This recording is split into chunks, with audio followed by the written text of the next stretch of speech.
Olá, começa agora mais uma edição do programa Um Dedo de Prosa. E hoje a nossa convidada é a professora de português e escritora capixaba, Laurani Matiello.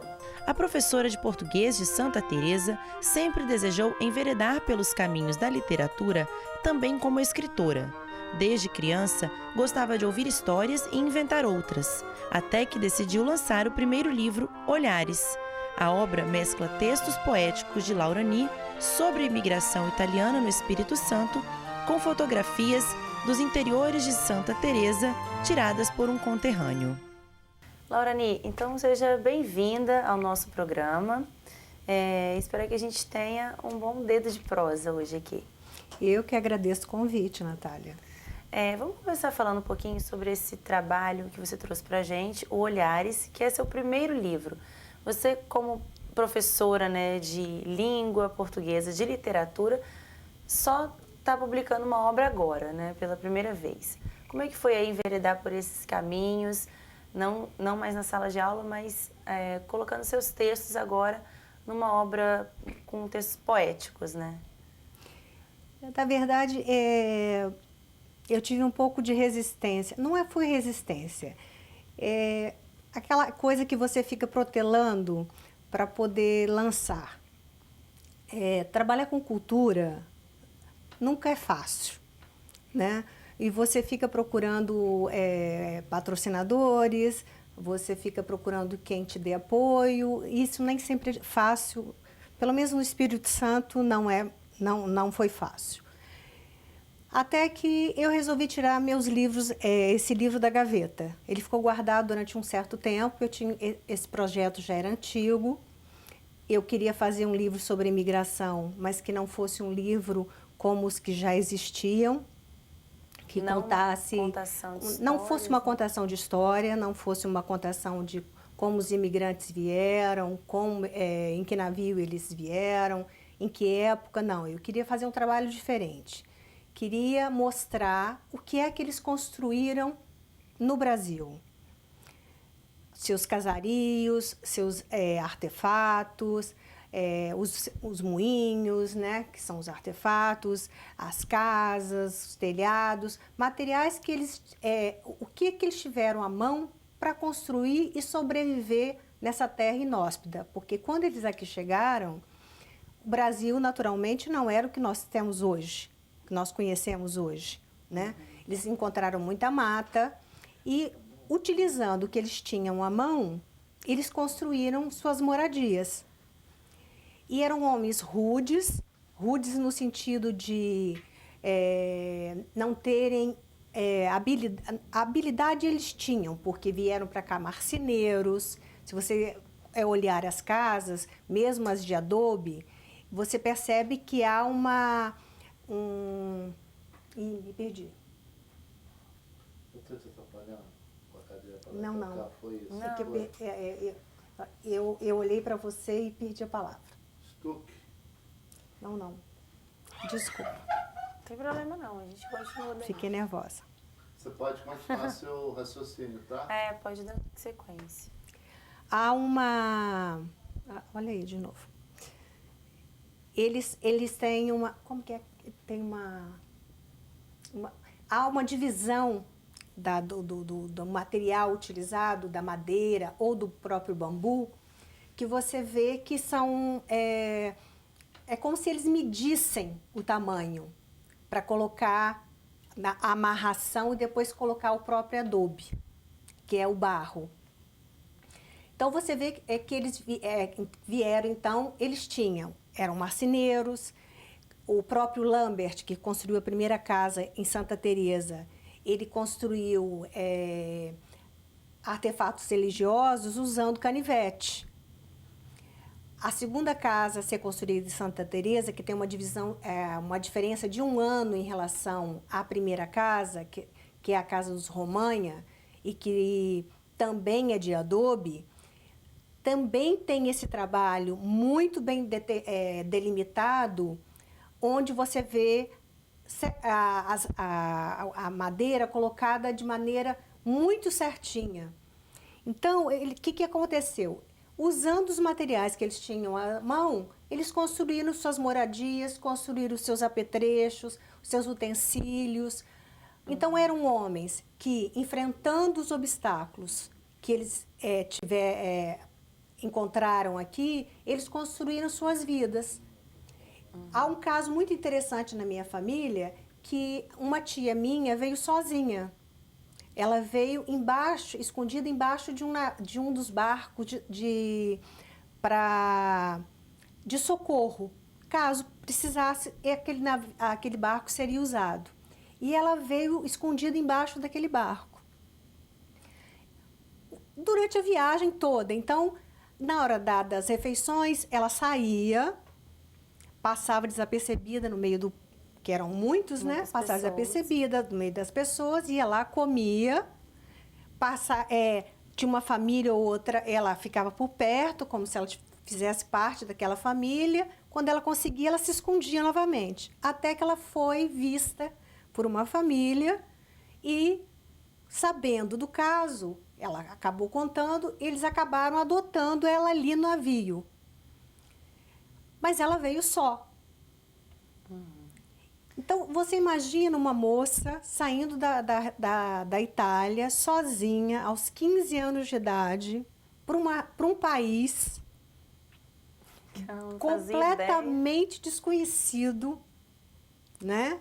Uma mocinha, porque uma menina de 15 anos naquela época era completamente diferente de uma menina de hoje em dia, de 15 anos. E que veio aqui, se encantou por um rapaz, casou-se com ele, formou uma família, na qual estou inserida, né? Tantos anos depois eu fui inserida, e que lutou bravamente ao lado do marido para construir a sua história. Foram essas histórias, tanto essa sua tia, quanto outras histórias que você ouviu a respeito dos primeiros imigrantes, e vendo também, né, os casarios, que você é de Santa Teresa, de uma região de colonização italiana, que você decidiu colocar isso no livro, mostrar um pouco disso para as pessoas, dessa cultura, dessa tradição desse povo. Eu costumo dizer que eu tenho raízes bem fincadas naquela região. Tão bem fincadas que eu acabo de comprar uma casa, um sítio na região do Caravaggio, no circuito Caravaggio, onde eu vou nos finais de semana.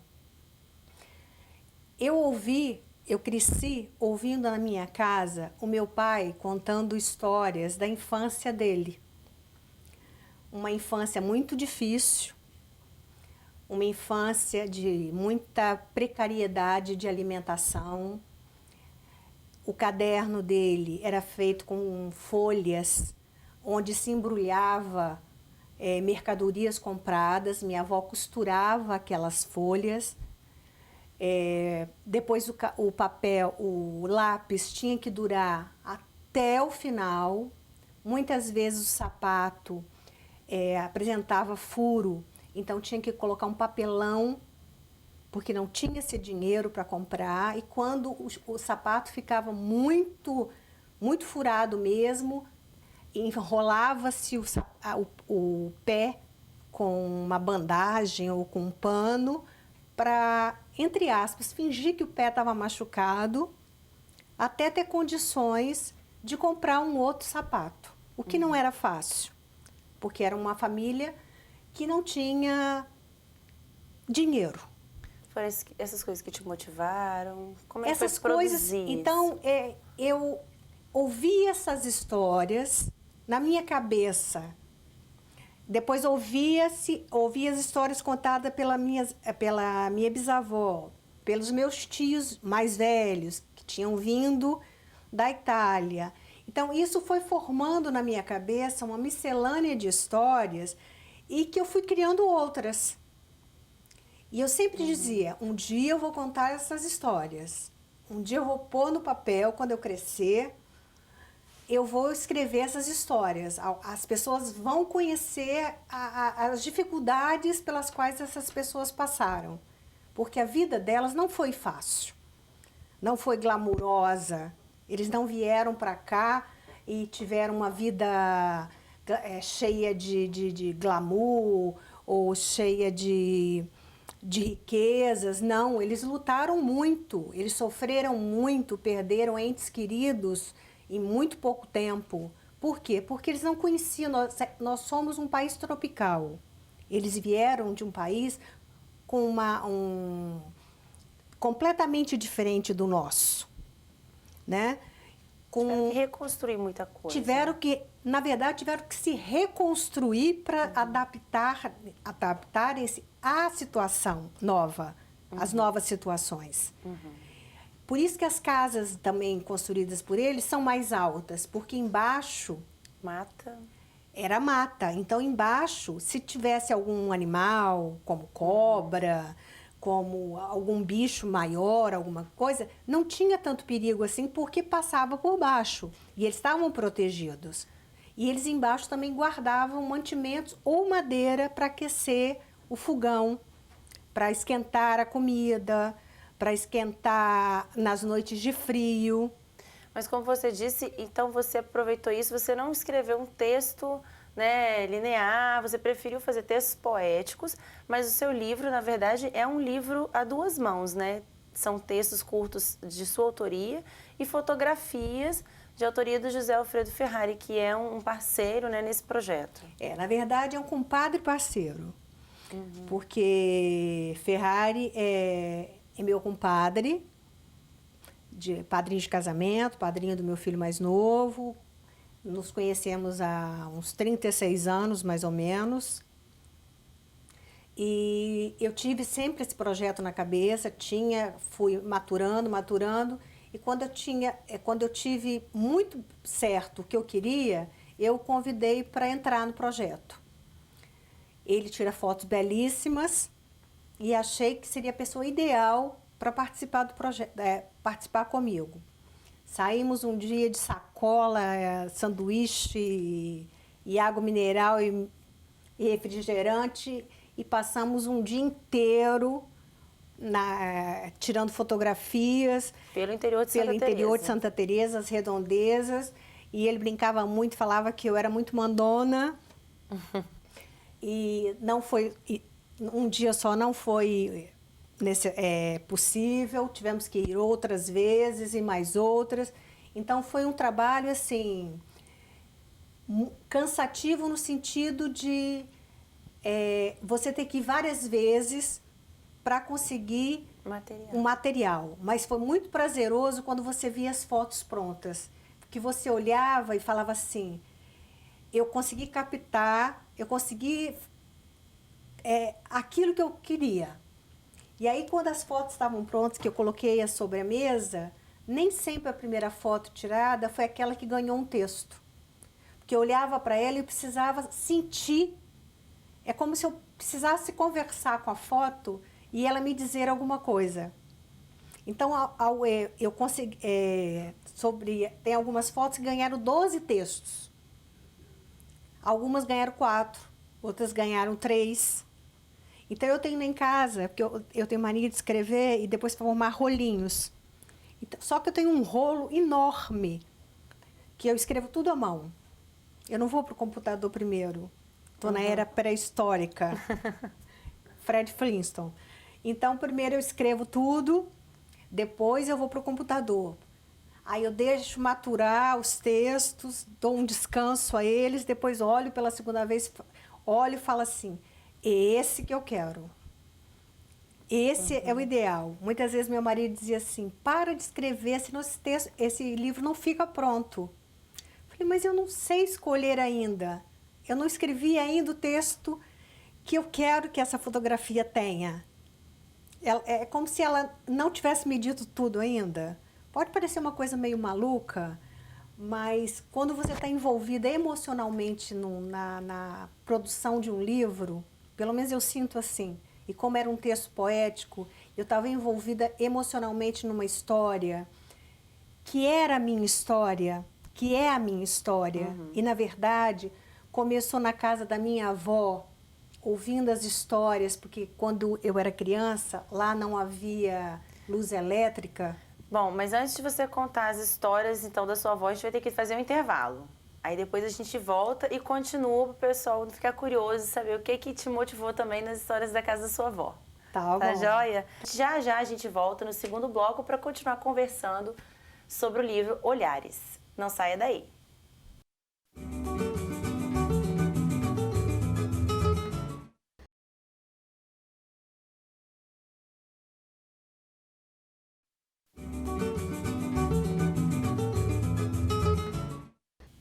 Estamos de volta com o programa Um Dedo de Prosa, conversando com a escritora capixaba, professora de português, Laurani Matiello.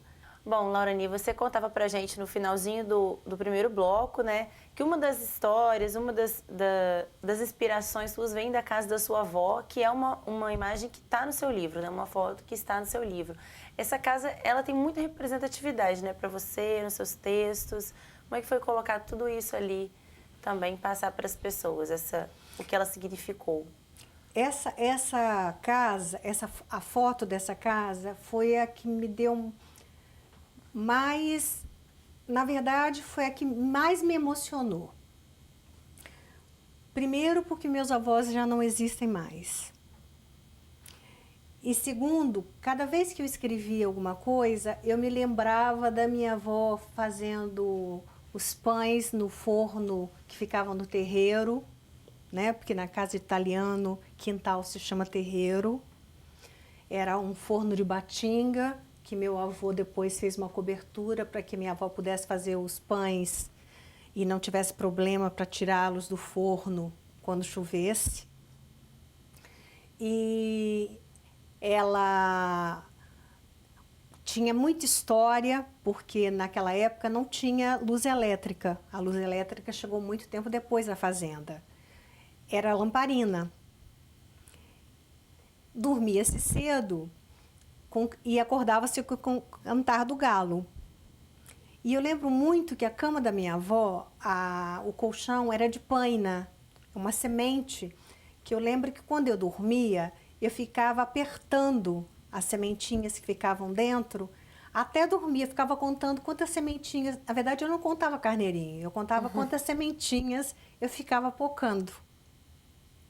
E as sombras que ficavam nas paredes me faziam criar histórias. Então eu dormia contando as sementinhas e imaginando as histórias. E quando as pessoas passavam na estrada, com as bicicletas, que eu não sei como eles enxergavam, porque era escuro, eles gritavam assim: "Ei, seu Augusto! Ei, dona Elisa!", que era o nome dos meus avós. Apesar de eu nunca ter chamado meu avô de Augusto, que para mim ele era Gustavo, sempre foi, que é o nome do meu filho mais velho. Porque a minha avó um dia brigou com ele e chamou-o de Gustavo. Eu falei, eu tinha uns 2 ou 3 anos de idade. Aí eu falei, vem cá, o nome dele é Gustavo ou Augusto? Ela falou, Gustavo Souza. E não era Gustavo Souza, Gustavo Souza era um vizinho. E eu guardei aquilo na cabeça e sempre chamei de Gustavo. E ele sempre me respondeu. Então, a única neta que sempre o chamou de Gustavo fui eu e ele sempre respondeu. Eu tenho textos que eu escrevi sobre ele, que eu acho interessantíssimos, porque eles tinham um amor muito interessante. Eles morriam de ciúmes um do outro, mas as brigas eram constantes por causa desse amor, porque eles eram muito ciumentos. E os seus avós são, de certa forma, também homenageados no seu livro, né? São homenageados assim no meu livro, pai. como o meu pai. Eu costumo dizer que a homenagem desse livro, a homenagem que eu faço nesse livro é ao meu pai. Que também, de certa forma, representa mesmo o italiano que viveu aqui, aquela pessoa que a gente conversava, né? Todas as dificuldades que enfrentaram os imigrantes italianos quando chegaram aqui no nosso estado, né? Porque o meu pai é o filho do imigrante que lutou com muita dificuldade, quer dizer, é a figura viva, graças a Deus. É um homem extremamente ativo, é um homem tem um coração enorme, é solidário, ele não mede sacrifícios para ajudar as pessoas, ele está sempre em busca de alguma coisa. Quando ele vai ao sítio, ele acorda com o cantar do galo. Ele está sempre capinando, apesar da idade já avançada, 78. Mas você olha para ele, você não dá 78. Ele ouve jogo na televisão e tem o radinho do lado, porque ele diz que o rádio transmite melhor do que a televisão. Trabalha sem cessar, e quando ele deita, você vê que as feições dele são de quem deitou. Ele está cansado, mas é de quem fez o trabalho. Então, é essa expressão que eu vejo ainda no meu tio, no último irmão do meu avô, que ainda está vivo, está com quase 90 anos, que ainda trabalha na roça. Quer dizer, um homem de quase 90 anos que tem um vigor que você não vê em muitos jovens. É um homem que dá valor ao trabalho. É um homem que que você fala para ele parar de trabalhar, para ele aquilo é como se você o xingasse. Essa essência que você buscou assim, também trazer no seu livro, mostrar um pouco da cultura, né, italiana, das tradições, a importância de valorizar isso que está na raiz de muitos capixabas. Os últimos dados lidos por mim revelam que a população de imigrantes italianos variam mais ou menos em 70%, 70% ou mais de 70%. Então, é uma quantidade enorme de descendentes de italianos que nós temos no Espírito Santo. Então, logo, a valorização dessa cultura é essencial. Como nós estávamos naquela conversa informal, eu estava dizendo a você que eu acho muito importante preservarmos uma cultura tão rica de detalhes, porque as gerações futuras, se nós não preservarmos hoje, eles não conhecerão. Por quê? Porque pelo menos as fotos estão aí. Não fica só a história, Não né, fica contada. só a história. Então, entendi. Quer conhecer uma moenda? Tem no livro. Você quer conhecer como era o telhado? Está no livro. Mas eu não quero que fique só no livro. Uhum. Eu quero que eles conheçam. Então, é necessário começar desde já um trabalho de conscientização. Quem tem casa antiga, que preserve.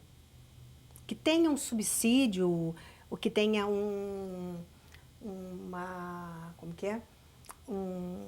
uma isenção de imposto, eu não sei. Eu não trabalho com isso, então algum incentivo para que consiga manter. Uhum. Porque não é barato, né? Manter as características de uma casa antiga, como Ouro Preto às vezes faz, não é barato. Por exemplo, eu tenho no livro a casa que nasceu Virginia Tomanini, que é uma grande escritora capixaba. Você imaginou se uma casa dessa é demolida? Perdemos a escritora, porque faleceu, e perde-se a referência dela no Estado. Daqui a pouco ninguém lembra mais da existência. Quem é Virginia Tomanini? Uhum. É como se hoje nós demolíssemos a casa em que nasceu Augusto Ruski. É verdade. Porque existe todo um simbolismo também que está relacionado a todo esse patrimônio, todos esses utensílios, realmente precisa muito ser preservado. Agora, assim, eu acho que antes da gente terminar o programa, que está quase acabando, eu queria que você falasse um pouquinho sobre os seus planos. Escreveu o primeiro livro, gostou, ficou motivada, quer continuar escrevendo? Quero muito continuar escrevendo. Eu penso que tirar da gaveta foi a coisa mais difícil. Dar o primeiro passo, sair da zona cômoda foi a fase mais difícil. Acho que agora me embrenhar por esse caminho, e tenho alguns planos já, alguns projetos já em andamento, espero dar continuidade a eles, e tenho fé que eu vou conseguir me embrenhar por esse caminho mesmo, porque eu gosto muito de escrever. Que bom. Tomara que você tenha muito sucesso com os novos projetos. Parabéns pelo trabalho, parabéns também ao José Ferrari pelas fotos, estão muito bonitas. E que as pessoas possam conhecer, né, possam preservar também, acreditando também nesse seu sonho. Porque é preciso acreditar que é possível. A primeira coisa é preciso acreditar que é possível. Como eu, por exemplo, muitas vezes tive esse livro, os rascunhos na mão, e tive medo, né? Até a hora que eu virei e falei assim, não, é possível. Vai ser difícil? Vai. Eu vou enfrentar obstáculos? Vou. Mas é possível. Então, eu acho assim, é preciso acreditar que é possível. O sonho é possível. E batalhar para realizar. E batalhar para realizar. Isso aí. Laurani, então, muito obrigada pela sua presença aqui com a gente. Não, eu que agradeço mais uma vez o convite de vocês, agradeço a oportunidade de falar sobre o livro, que para mim assim, foi um marco importantíssimo na minha vida. Na verdade, eu acho que não sei se vocês entenderão, mas é um divisor de águas, porque durante 22 anos eu fui professora de português.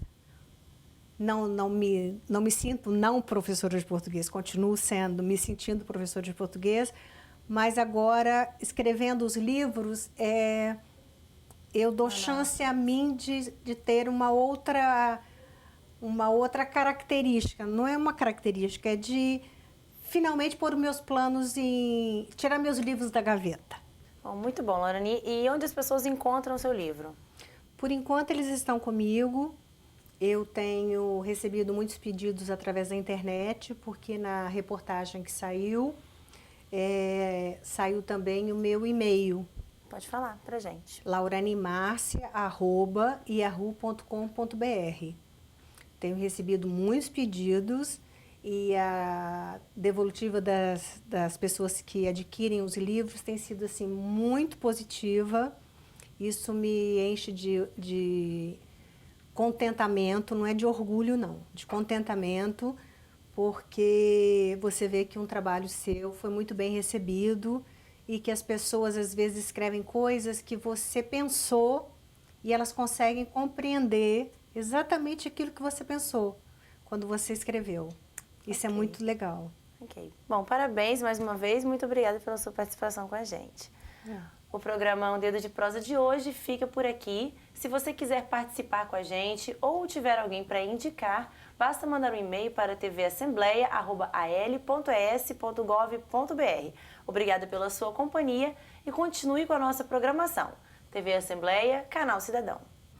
Eu vou ler agora um pequeno trecho, um dos trechos do meu livro Olhares, que se refere à casa dos meus avós. Que espaço era aquele tão mágico, tão presente na memória de todos que ali conviveram?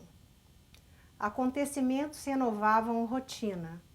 Comida quentinha cozida no fogão areado com batinga, café fumegando no coador de tecido, linguiça no fumeiro, banhos na bica, lençóis lavados com anil e quarados ao sol, displicentemente colocados sobre as tiriricas que insistiam em nascer e crescer em todos os lugares. Lençóis que, depois de passados com ferro em brasa, seriam engomados e revestiriam as camas.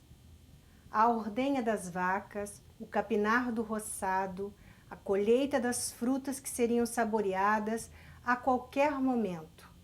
Alimentar os animais, renovar as energias para que, no dia seguinte, tudo se repetisse. Naquele lugar não havia escassez de sentimentos e nem de prazer pela vida, o que fazia com que os dias nunca fossem comuns.